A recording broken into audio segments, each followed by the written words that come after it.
from Boston here today.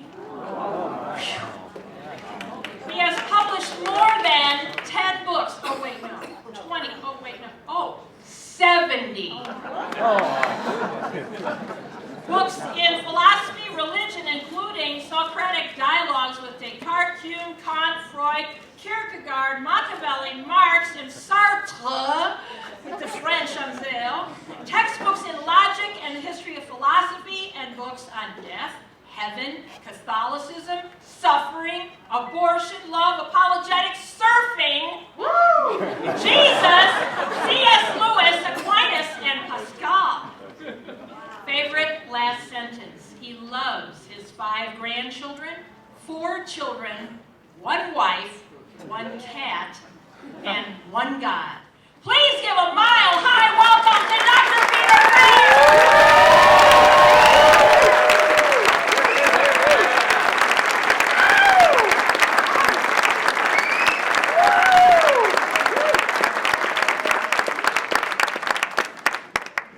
Well, thank you for an introduction. That's impossible to live up to.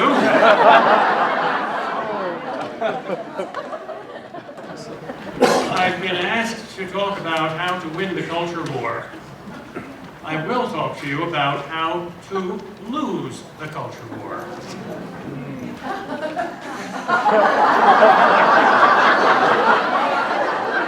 Hello there. Screwtape here. C.S. Lewis's famous fictional senior demon from the Screwtape Letters. I am giving advice to Wormwood, my junior associate and student, about how to tempt the Catholic Church, which is the only thing that stands in the way of the total collapse of Western civilization into a swirl of garbage down the drain. Oh, it may be a little confusing for you to try to follow Screwtape's line of thinking because everything is upside down. For instance, when he refers to God, he uses the name the enemy. So perhaps you should stand on your head while you hear this talk. At least mentally. My sweetly bitter, beautifully ugly, virtually vicious wormwood, I give you today from my superior and successful wisdom 7 basic ideas which you must keep planting in the unconscious minds of American Catholics so that they can continue to lose the culture wars that they have been losing quite spectacularly for the last 4 decades. The 7 ideas are: first, politicizing their faith; second, demanding continuous happy talk even as they swirl down the drain; 3, the worship of organization and treating their religion as a business; 4, the worship of fads, fashions, and social acceptability, worship of the new, neo-worship; 5, the abolition of excellence and the worship of sameness and egalitarianism, especially sexually; 6, mammon, consumerism, worldliness, materialism, or yuppiedom; and 7, turning sanctity into spirituality. You can remember these 7 ideas by the acronym PHONEYS, E-H-O-N-E-Y-S. Politicization, happy talk, organization, neo-worship, egalitarianism, yuppiedom, and spirituality. 7 roads from the real to the phony. The whole strategy of hell, of course, is to get souls out of the real, the authentic, the true, and into the unreal, the phony, the false. Our enemy is being itself, for that is ultimately what God is: perfect, infinite, unlimited being. And there are many roads from the heavenly heights of being down to the hellish depths of non-being. And those who travel on those roads become more and more unreal. In other words, phony. So here are 7 ways to turn Catholics into phonies. These 7 are not the only roads, of course, but they are 7 that have worked very well for us in the last 40 years. They are part of our master plan. Of course, we must take great care not to let our secret out, not to let any troublemaker reveal what we're actually doing to them, namely convincing them to embrace 7 ways to gradually commit spiritual suicide. I present these 7 ways in no particular order except that of the easily remembered acronym PHONEYS, P-H-O-N-E-Y-S. First of all, politicization. We have persuaded Americans to treat their religion as a kind of politics, and their politics as a kind of religion. In the People's Republic of Massachusetts, the Catholic Church used to be known as the Democratic Party at prayer. Treating politics religiously is, of course, a form of idolatry. And all forms of idolatry are helpful to us, so it doesn't matter to us whether they worship the donkey or the elephant, as long as they don't worship the enemy. You see, they have to absolutize politics because they relativize religion. Everybody needs an absolute somewhere, so we have persuaded many of them to judge their faith by the standard of political correctness, rather than vice versa. To relativize everything absolute and supernatural, and to absolutize something quite natural and political, like any one particular political agenda.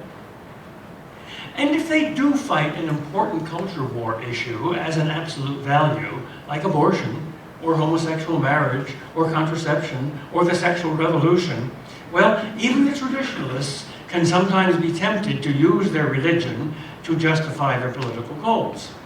The trick is to get them to focus all their energies on political success regarding that single issue alone, and have them treat the rest of the faith as a mere means to that end. One of the best things about politicization is that it can make them sacrifice concrete persons to abstract impersonal causes. They can even come to believe that they are saints and heroes of charity because their hearts bleed for people they've never met in some faraway place, even while they're neglecting the people closest to them. In other words, have them love humanity instead of their neighbors. You will be surprised how easy it is to get them to the state of mind where they are genuinely shocked if someone points out to them that not once does their Bible ever tell them to love humanity. Humanity. That glimmering, glorious, abstract cloud of idealism. No, it always tells them to love their neighbor. That humdrum, inconvenient, unspectacular idiot they live with.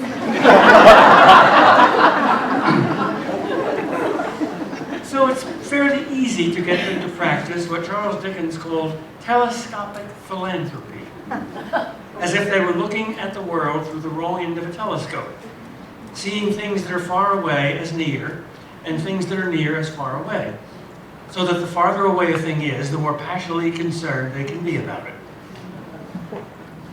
Above all, keep them focused on what other people ought to do. Don't let any of them make themselves the object of their own passion. Don't let them demand of themselves that they become saints. Suggest to them that it would be selfishness to work passionately for their own perfection of charity.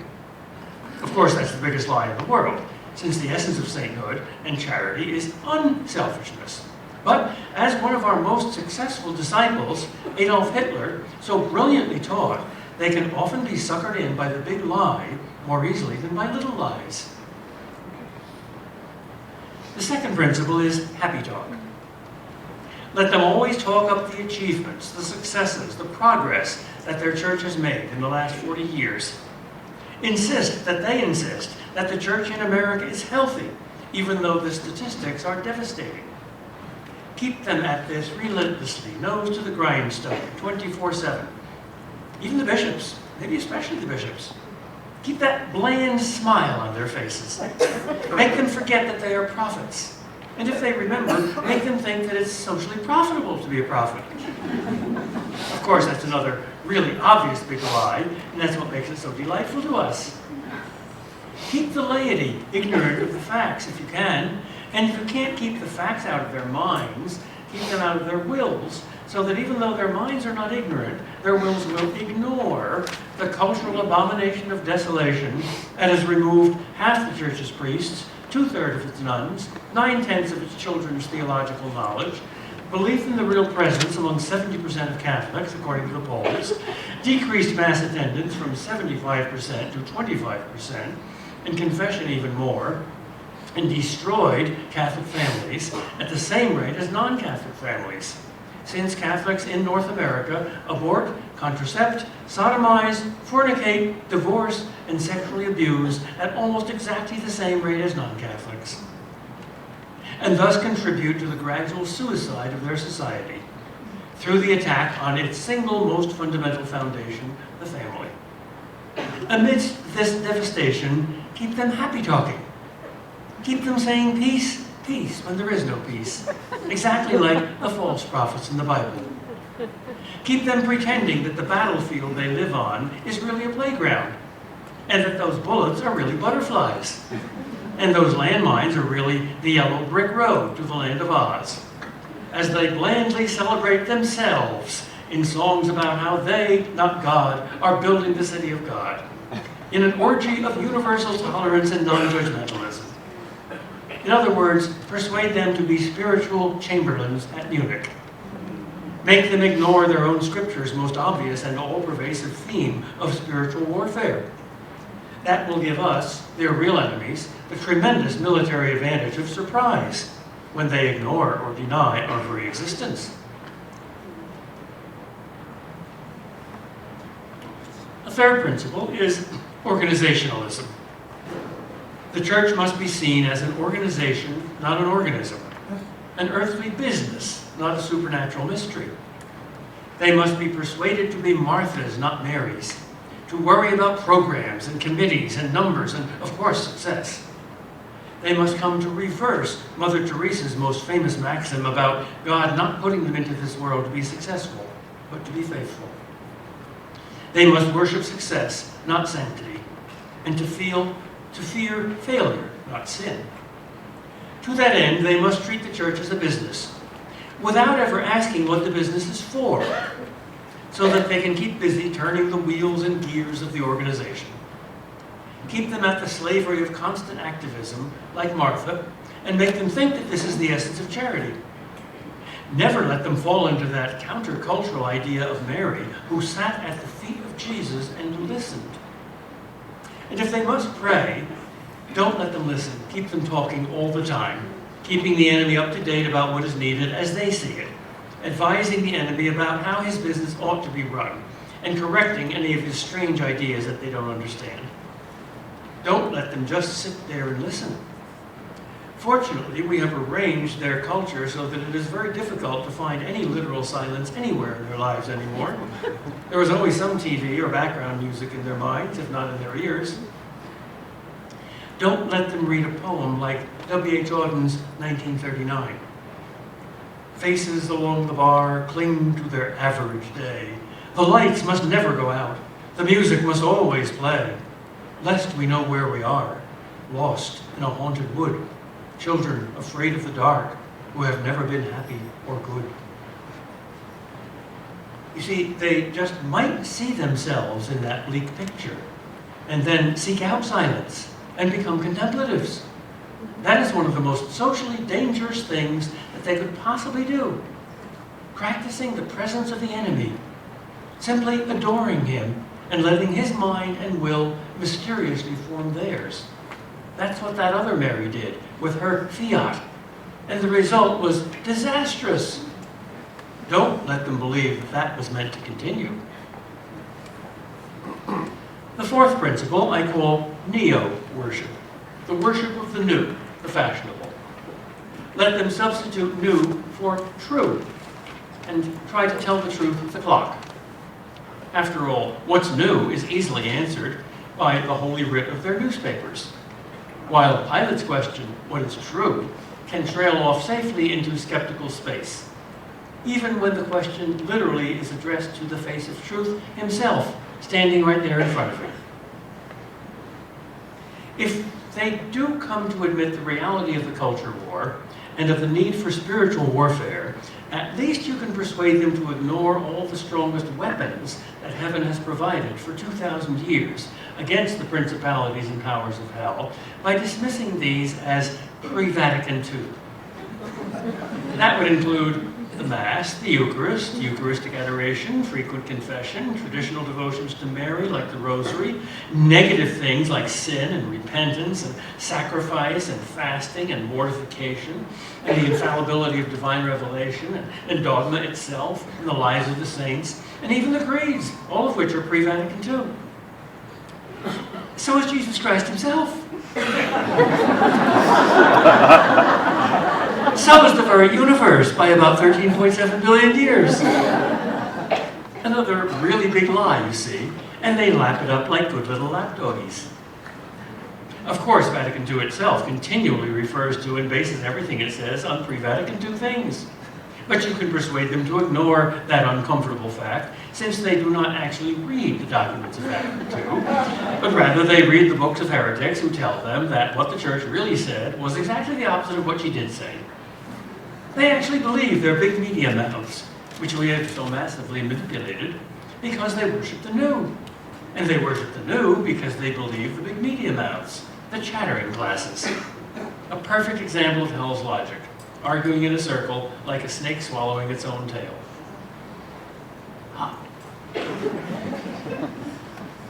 Fifth, have them believe that not excellence but egalitarianism is the highest wisdom everywhere, even regarding the thing they are the most passionate about, sex. The enemy invented this dangerous thing, of course, and made men and women superior to each other. Men vastly superior to women at being men, and women vastly superior to men at being women. In fact, this is one of their greatest passions, the otherness of the other. But we have contrived to label this invention of the enemy sexism, and persuade them that they are not really superior or inferior at all, but equal. Thus, the colorful difference between red and green is erased into a boring brown. And the difference between the beauty of black and the beauty of white is reduced to a boring gray.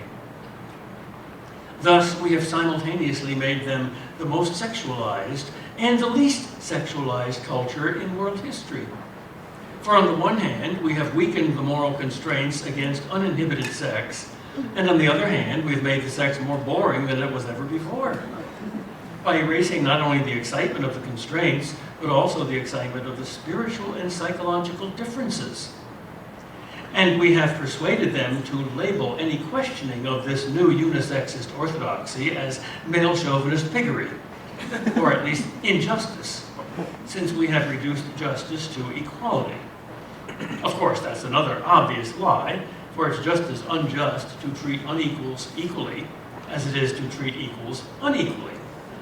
But remember their penchant for believing the big lie.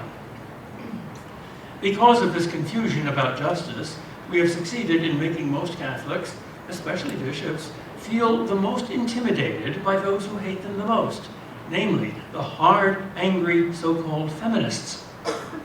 Of course, that name is another big lie. Calling them feminists is like calling cannibals chefs.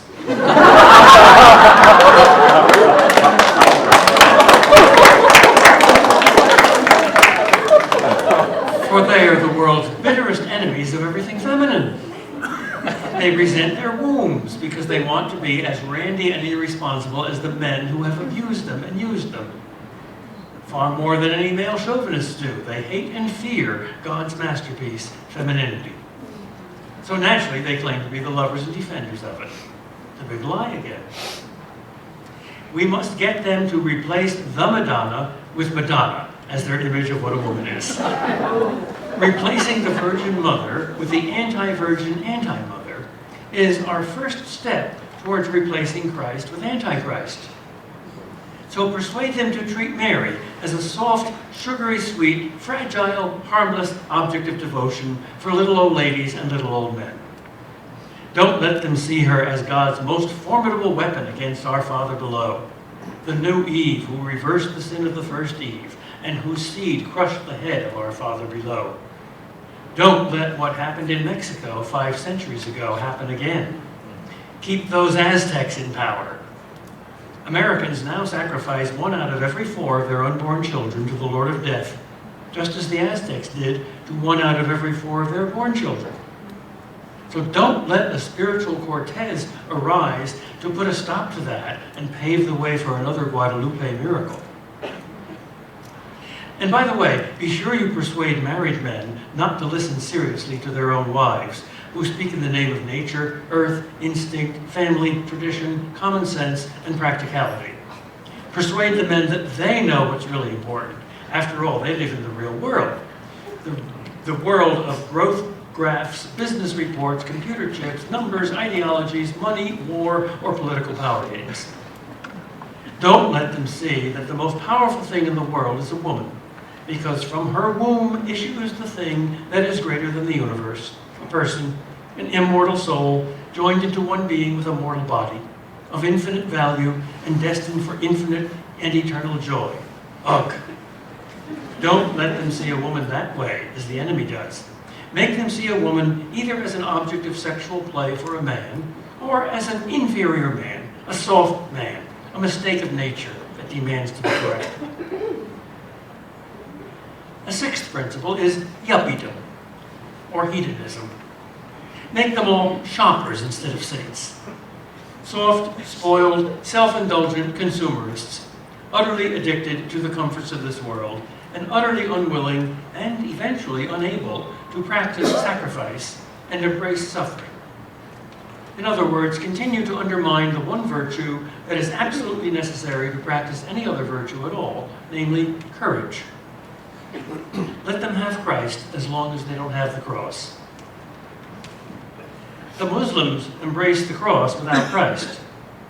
That's why they're winning the world from Christians who embrace Christ without the cross. Of course, Christ with the cross will conquer everything, but the Christ without the cross will never conquer the cross without Christ. For those who have Christ without the cross don't have the real Christ at all, but a yuppie revision of their own devising. It's harmless, let them have it. Don't let them learn anything from the Muslims. Have them demonize all Muslims as terrorists, or at least sneer at them as fundamentalists. Let them feel superior about not feeling superior, intolerant about not tolerating the intolerant, judgmental about not being judgmental, and absolute about their relativism. Have them fear the Muslims, the honest enemy without, more than their own Judas Iscariots, the dishonest enemy within, the secularists and relativists who have corrupted the church. They can be persuaded to do this because they are yuppies, because they worship themselves and their own comfort. So persuade them to be everything Muslims are not. If Muslims are strong, they must be weak, but have them call this compassion. If Muslims are faithful, they must be faithless, but have them call fidelity fanaticism and infidelity sophistication or maturity or nuancing. If Muslims are unselfish and willing to sacrifice personal and present gratification by having large families, they must be taught to be self-indulgent and self-centered and childless. That way, the Muslims can take over the civilization that used to be called Christendom without shedding a drop of blood, because they will produce more of the most powerful weapon in the world, mothers. Seventh, be sure they love spirituality instead of religion. Be sure they spiritualize and psychologize everything, even the sacraments, even the incarnation and the resurrection. Keep them on the road to the worship of spirituality instead of the worship of God. Spirituality is our religion, after all. The most evil being in all reality is our Father below, who is a pure spirit. All matter, on the other hand, is good, because it was created by the enemy, who continues his incarnation in it through material sacraments. So Catholics must be persuaded to substitute spirituality for sanctity, the subjective good for the objective good, subjective truth for objective truth, pop psychology for divine revelation, tolerance for love, fashionable feelings of concern for genuine passion, philanthropy for charity, political correctness for fidelity to dogma, I feel for I believe, what's true for me for what's true, self-esteem for repentance, and the Church of cheap grace for the bloody mystery of the cross. Let them have a church in which a bloodless God saves a sinless man from nastiness to niceness, not from hell to heaven. Don't let them be moral absolutists. Persuade them that the worst thing in the world is not sin or damnation, but fanaticism. Let that be their new F word. Don't let them remember that all the saints in history were moral absolutists. Make them fall in love with niceness, not saintliness. Remind them that saints, unlike pop psychologists, make trouble. That saints are always countercultural in every culture until the culture of heaven. Make them feel ashamed of feeling shame. Make them feel ashamed of being different. Make them aspire not to superiority, but sameness, not to excellence, but egalitarianism. Then they will be innocuous and harmless. For no one buys a product that advertises itself this way.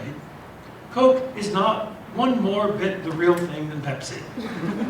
Please don't think we're claiming that Hertz gives you a better deal than Avis. Get them to believe that the only sin is making someone upset. Anyone except the enemy. Replace the fear of God with the fear of man.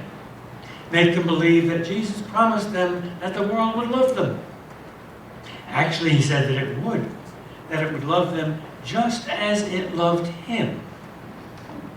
Contrive them to have them miss the irony in that saying and to forget that the world loved him so much that it murdered him. Now, the more you persuade them of these things, the more phony they will become. The persuasion must take place unconsciously, of course, not by any attempt at rational argument. These ideas make no sense at all in the light of day.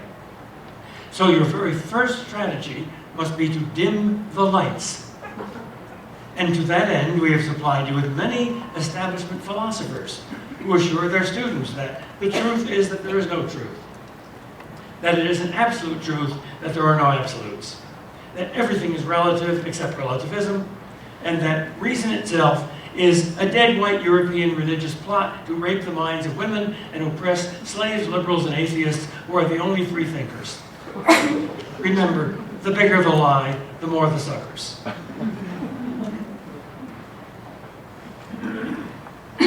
Now, let me throw away my devil horns and change hats and give you 7 points of advice on how not to lose the culture war. If we know Screwtape's strategy, we can know also something of Christ's counter-strategy. First, give to Caesar what is Caesar's. His dirty coins with his ugly image on them. And give to God what is God's. Your beautiful soul with his beautiful image on it. Since you are fighting Christ's war, use Christ's weapons. What are they? Not power, not pragmatism, not political pandering. Christ could have used all those weapons and won the world. He could have marched on Rome and become the new Caesar. Instead, he let himself be crucified by Caesar. It sounds crazy, but it won something better than the world. It won heaven. And he asked us to join his kingdom, not Caesar's. Jesus Christ is not running for president. Don't politicize the faith. Don't reverse means and ends, natural and supernatural, temporal and eternal. Political involvement is a good thing. Social activism, social justice, and social peace are all very good things, but they are not God. Only God is God. There is no God but God. Let's be at least as wise as the Muslims and remind ourselves of the first and greatest commandment at least 5 times a day, as they do. What were Christ's weapons then? Only 2. Truth and love. Because that's what God is made of. The Trinity is not a political system. It is a family. And so is the church. Politics, in the end, has to be based on force. On soldiers and cops and lawyers. Go into politics, if you do, as you go into a sausage factory. Notice what its products are made of.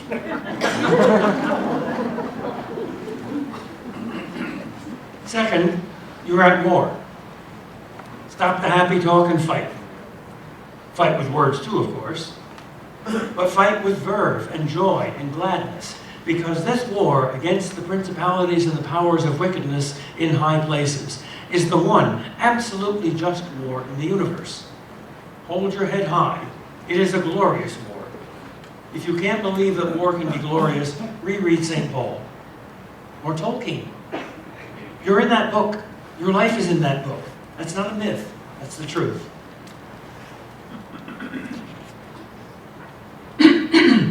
Third, don't be an organization man or an organization woman. If you're a Catholic, you are part of an organism. Be Mary, not just Martha. Do the works of Martha in the spirit of Mary. When Jesus comes to your house, stop cleaning the house and clean your mind instead by setting it in front of him. What will happen then? The same thing that happened to all the saints. Yes, it's very dangerous. You will not be left alone. You will be shaken and shook and shattered, and then put together again, probably quietly. And don't be a Martha when you pray either. Be a contemplative. Practice the presence of God. That's the essence of prayer, because that's the essence of reality. Don't be phony. Be real. Be sane. Live in the real world.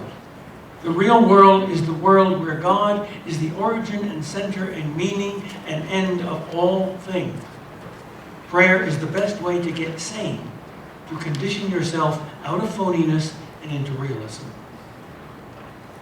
Fourth, forget fashions. Forget worshiping the new. Attach yourself not to the clock, but to Christ, who is the same yesterday, today, and forever. Be a Christ absolutist. There is only one absolute in all of human history. Only one literally eternal reality in all of time. One supernatural reality in all of this natural world. It is the one we still adore as present in the Eucharist. Or at least I hope you do. If you don't, then please get started immediately. Sacrifice 10 of those 15 minutes you spend with your newspaper each day for adoration. Read not the times, read the eternities.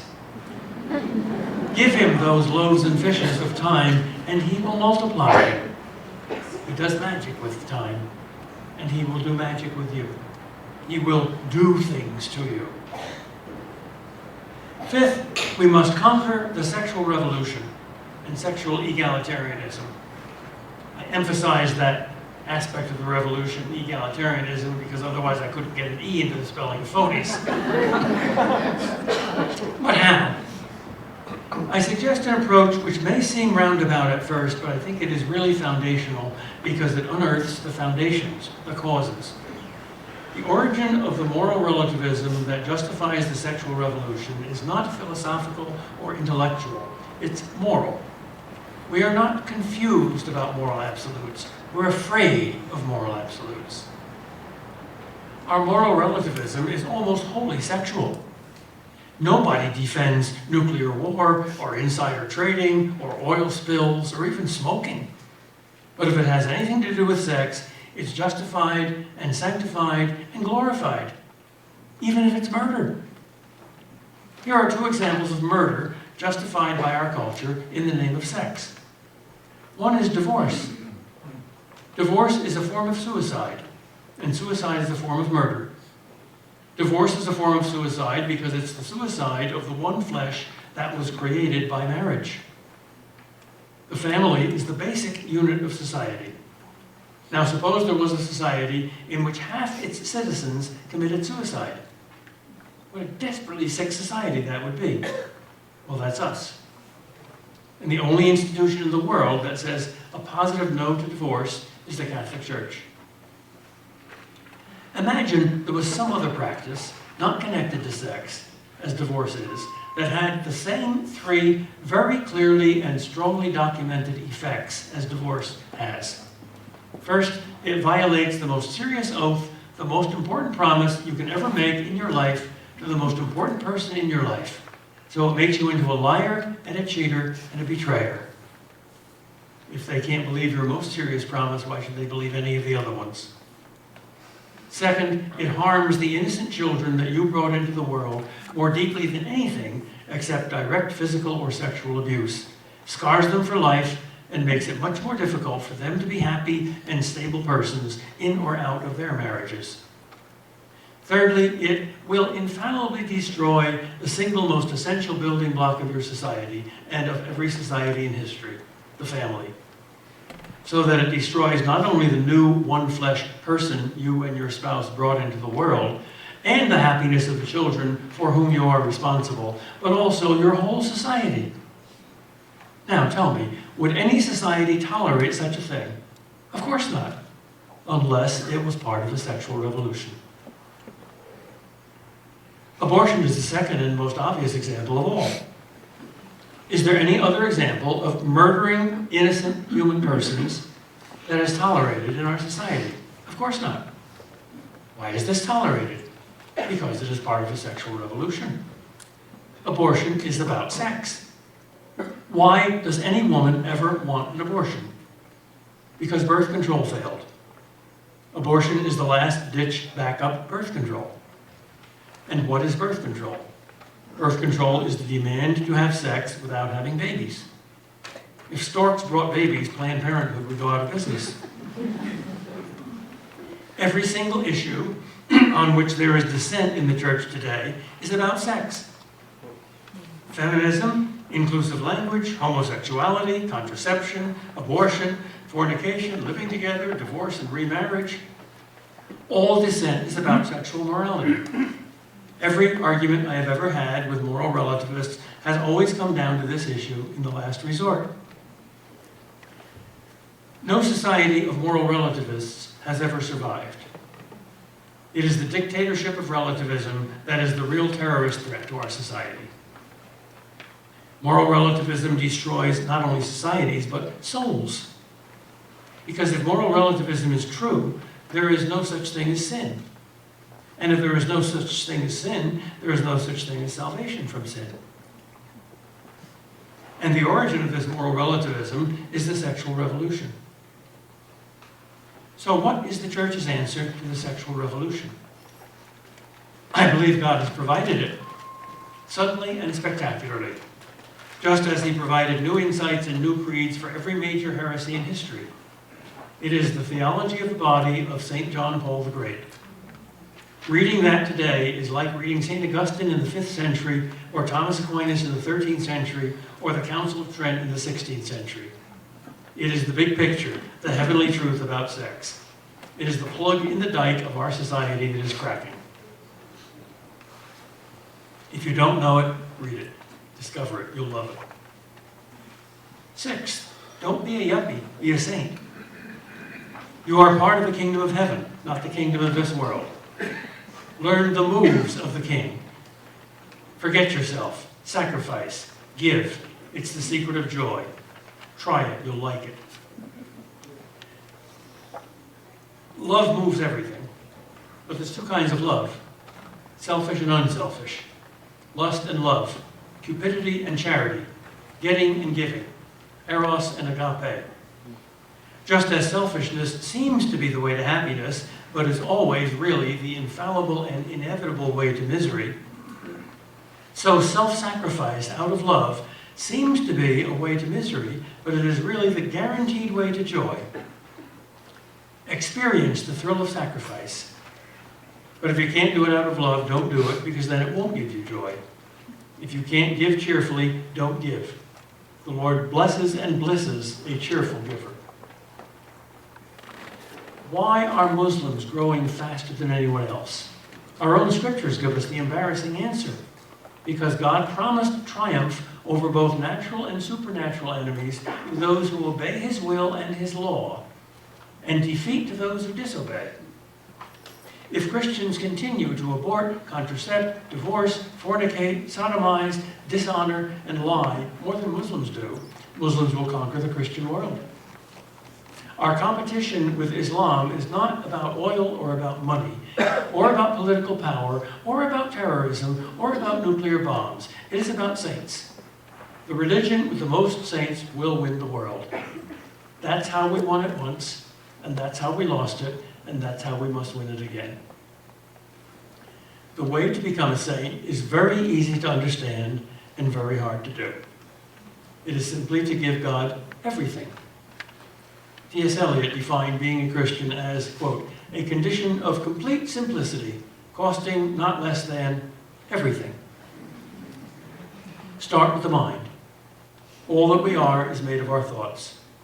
Sow a thought, reap an act. Sow an act, reap a habit. Sow a habit, reap a character. Sow a character, reap a destiny. So as St. Paul says, take every thought captive to Christ. A beautiful example of this is what St. Benedict says about one of the most embarrassing verses in the Psalms. In Psalm 137, the one that begins so tenderly with, by the waters of Babylon, there we sat down and wept. The Jews in exile love Zion so much that they can't even sing the songs of Zion to their captors. And the last verse says, O Babylon, destroyer, blessed be he who takes your little babies and smashes their skulls out against the curbstone. What? What does that mean? St. Benedict says, clearly that is symbolic. Babylon is the devil's kingdom. And the little babies are baby thoughts. And the rock, the curbstone, is Christ. So as soon as an evil thought comes into your head, know where that comes from and who's been inspiring it, and have no mercy upon it. Bash the little bastard's brains out. Start with thoughts. The last sentence is not bad. It's mine.